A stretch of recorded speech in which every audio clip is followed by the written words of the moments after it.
आज हम प्रश्नावली 4.3 पढ़ेंगे।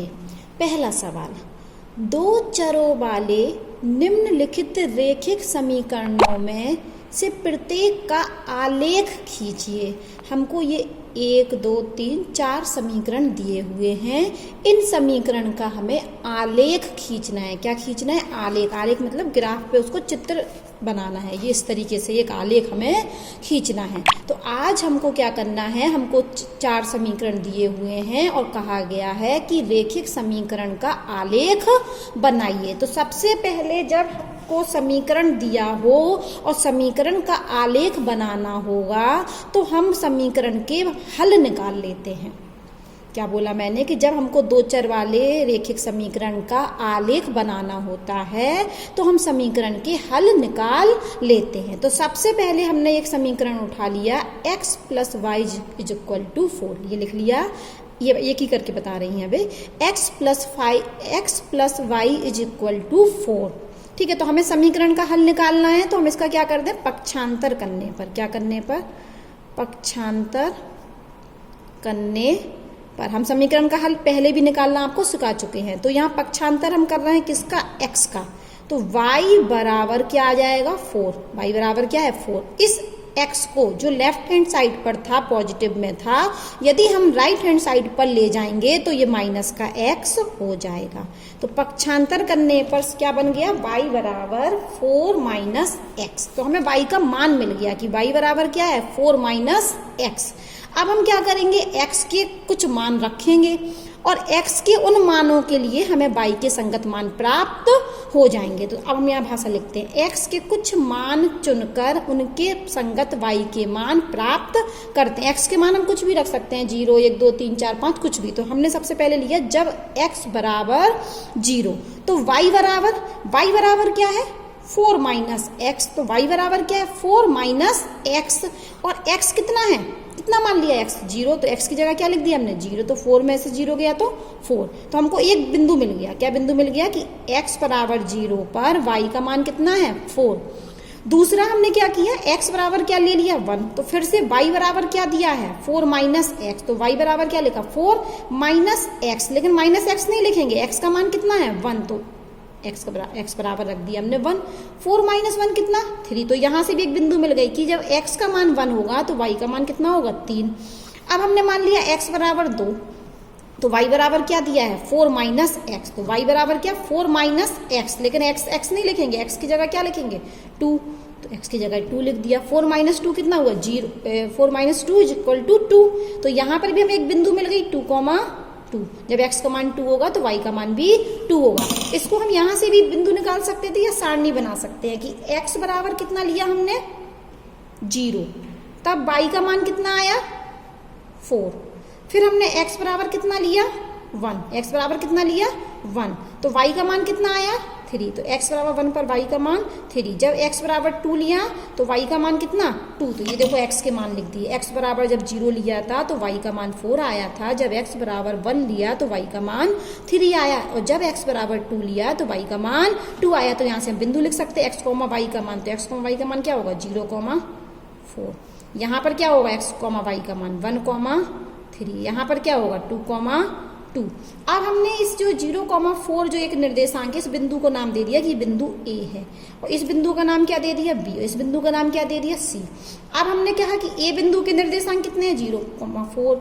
B के कितने हैं? 1, 3। और C के कितने हैं? 2, 2। अब हम इसको एक ग्राफ पेपर पर अंकित करेंगे। तो ग्राफ पेपर पर अंकित करने के लिए हमने एक ग्राफ पेपर लिया। और आप जानते हैं, चार्ट में भी आप ग्राफ पेपर के बारे में पढ़ चुके होंगे। ये क्या होती है? हमारी x अक्ष। और ये क्या होती है? हमारी y अक्ष। और ये यहाँ पर ये क्या होता है? मूल बिंदु। ये क्या होती है? हमारी मूल बिंदु। और हमेशा इसका निर्देशांक कितना होता है? 0, 0। अब ग्राफ पेपर में ये छोटे छोटे 10 खाने दिख रहे हैं, 10 लाइनें दिख रही हैं, 1 2 3 4 5 6। तो इसको हमने 1 मान लिया। अब एक बात और ध्यान रखना, ये x अक्ष है। x अक्ष के इधर x के मान होते हैं पॉजिटिव और इस तरफ क्या होते हैं? x के मान नेगेटिव। और ये पूरी y अक्ष है, लेकिन मूल बिंदु के ऊपर y के मान पॉजिटिव और मूल बिंदु के नीचे y के मान नेगेटिव। उसी प्रकार से मूल बिंदु के राइट हैंड साइड पर x के मान पॉजिटिव और यहाँ x के मान नेगेटिव। तो ये हमने मान लिया यहाँ पर x बराबर 1, 10 खाने पर 1, तो यहाँ पर क्या मानेंगे 10 खाने के बाद 2, फिर 10 खाने के बाद 3, फिर 10 खाने के बाद 4, फिर 10 खाने के बाद 5। अब यहाँ भी 10 खाने के बाद 1 है, 1 लेकिन काहे का 1, माइनस का 1। यहाँ पर भी 2 लेकिन माइनस के 2, ये x के मान है, ये माइनस के 3, ये माइनस का 4, ऐसे ये माइनस का 5, और ये संख्या रेखा बढ़ती जाती है इस तरीके से। यहाँ पर कितना होगा 1, ये किसका मान है y का, और यहाँ पर ये 2, यहाँ पर 3, यहाँ पर 4, ऐसे यहाँ भी होगा, ये 1 है लेकिन ये माइनस का 1, y का मान माइनस का 1, ये माइनस का 2, ये माइनस का 3 और ये माइनस का 4। ठीक है, अब हम अपना वो देखते हैं कि ये देखिए इस टेबल को हमने बना लिया। यहाँ x बराबर 0 और y बराबर 4 हमें एक बिंदु प्राप्त होगी, इसका नाम हम दे देंगे a। तो x बराबर 0 कहाँ है, ये यहाँ x बराबर 0 और हमें y बराबर कितना चाहिए 4, तो y4 कहाँ दिख रहा है हमको, तो ये दिख रहा है ये। तो हम यहाँ पर एक क्या बना देंगे, एक बिंदु। देखिए x बराबर 0 और 4 लेना है, तो x बराबर 0 तो होता है यहाँ, और y बराबर 0 भी यहीं होता है। तो x बराबर 0 लेकिन अब हमें y का मान कितना लेना 4, तो y का मान 4 कहाँ दिख रहा है, यहाँ।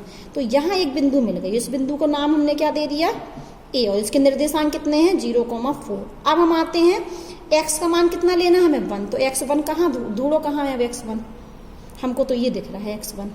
और y कितना चाहिए 3, तो x हमने 1 ले लिया और y कितना चाहिए हमें 3, तो 3 ये। लेकिन अब हम 3 में यहाँ नहीं लगाएंगे क्योंकि x की लाइन में बढ़ना है, तो 1 2 3, ये y का मान 3, ये y का मान 3 है लेकिन कब, x बराबर 1 पर। और ये y का मान 4 था लेकिन कहाँ, x बराबर 0 पर। तो यहाँ भी हमें एक बिंदु मिल गई जिसका नाम है b और जिसके निर्देशांक क्या है 1,3। अब हमें x का मान कितना चाहिए 2, तो अब x बराबर 2 ढूंढो, ये है x बराबर 2। और y का कितना चाहिए 2, तो y2 कहाँ है इधर, तो ये 2 नहीं लेंगे, इसकी सीध में लेंगे, तो ये यहाँ ये एक बिंदु हमें क्या मिल गई c, जिसके निर्देशांक क्या है 2,2। अब हम क्या करेंगे, इन बिंदुओं को मिला देंगे स्केल की सहायता से, इस तरीके से ये इन बिंदुओं को हम इस तरीके से मिला देंगे। तो ये हमें क्या मिल गया, ये हमारा कौन सा समीकरण था, x plus y equal to 4 का आलेख बन गया। इस तरीके से करते हैं।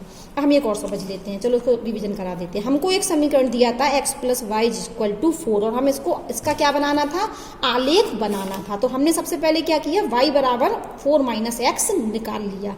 तो y का मान मिल गया हमको 4 माइनस एक्स। अब हमने क्या किया, x के मान रखे 0, x बराबर क्या रखा 0, तो y का मान कितना मिल गया 4। फिर हमने x बराबर क्या रखा 1, तो y का मान कितना मिल गया 3। x बराबर 2 पर y का मान 2, मतलब हम कर क्या रहे हैं, x से कुछ मान रख रहे हैं जिससे हमें y के संगत मान प्राप्त हो रहे हैं। फिर हमको इसमें इस तरीके से बना ली टेबल, और टेबल नहीं भी बनाते तो हमको यहीं से मिल गए थे 0,4 1,3 और 2,2। अब हमने ले ली टेबल ग्राफ। तो ग्राफ में हमने क्या ढूंढा, सबसे पहले x का मान 0 और y का मान 4, ये 4 पे लगा दिया। फिर हमने x का मान 1 और y का मान 3, तो हमको यहाँ से क्या मिल गई, बिंदुआं मिल गई। इन बिंदुओं को हमने मिला दिया। अब एक सवाल और देखते हैं, इसी का दूसरा एक और समीकरण है।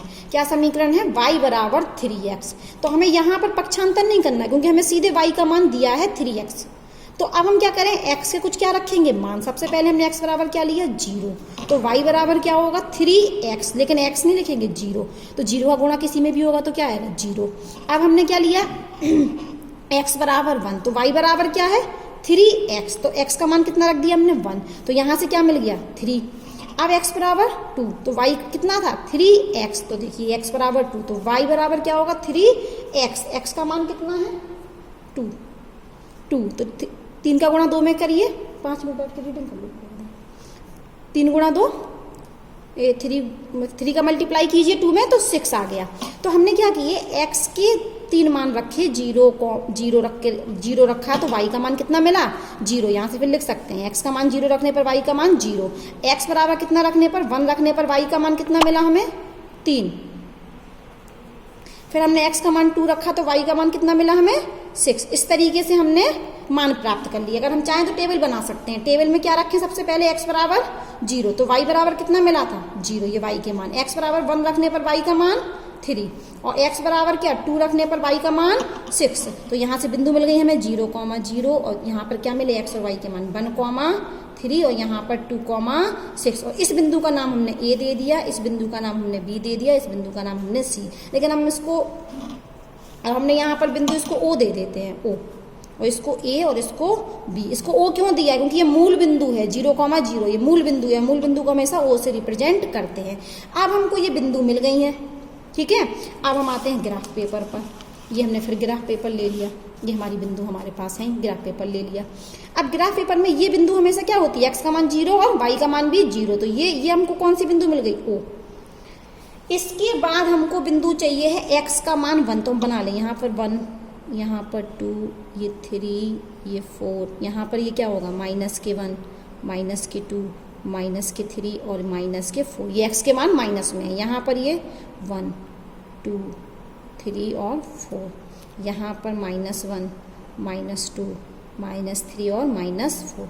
अब हमें देखो पहली बिंदु मिल गई 0,0, यहाँ पर ये बिंदु, एक्स का मान भी 0 और वाई का मान भी 0। अब हमें क्या चाहिए? एक्स का मान 1, तो हम कहाँ आ गए? एक्स बराबर 1 पर। अब वाई का मान कितना? 3, तो 3 कहाँ दिख रहा है? यहाँ। तो इसी लाइन में ऊपर बढ़िए, तो ये इस बिंदु का नाम क्या है? ए। इसके निर्देशांक क्या है? 1,3 और यहाँ इसका नाम क्या है? ओ।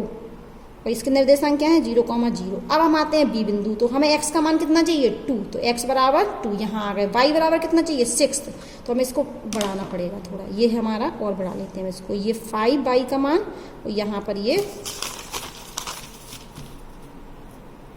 ग्राफ हमने बढ़ा लिया क्योंकि हमें वाई का मान 6 तक चाहिए है, ठीक है। तो कितना बोला मैंने? एक्स बराबर 2, तो एक्स बराबर 2 कहाँ है? यहाँ। और वाई यहाँ, ये एक्स बराबर 2 और वाई का मान कितना? 6, तो 6 कहाँ दिख रहा है मुझे? यहाँ। तो इसी की सीध में बढ़िए ये, तो ये बिंदु मिल गया। ये बिंदु को क्या नाम दिया? बी, और इसके निर्देशांक क्या है? 2,6। अब हमें क्या करना है? ओ बिंदु, ए बिंदु और बी बिंदु को क्या करना है? मिला देना है। मिला दीजिए, ये स्केल से रख के मिलाना है आपको। ये बिल्कुल सीध में मिलना चाहिए। और यही रेखा क्या, ये कौन सी समीकरण रिप्रेजेंट कर रही है? y बराबर 3x। और उन्होंने हमको काम ही यही दिया था कि इस समीकरण का आलेख बनाइए। हमने इस समीकरण का ये आलेख बना दिया और इस समीकरण का ये आलेख बना दिया। इसी तरीके से आपको 2 सवाल ये वाले दूसरा और चौथा करना है। पहला और तीसरा मैंने कर दिया।